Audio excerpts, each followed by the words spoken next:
There's more bad news meanwhile from Quake hit Kathmandu.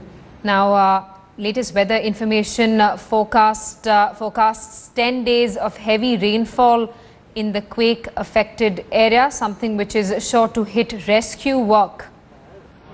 Now, this even as allegations over blotched up relief efforts have cornered the government.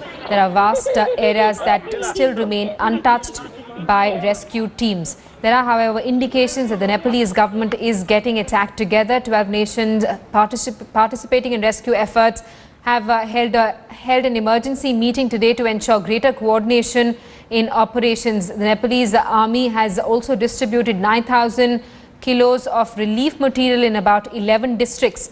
India, meanwhile, has airdropped another 6 NDRF teams to Nepal, bringing the total to 16. The Indian Army has airlifted 703 injured from 7 districts.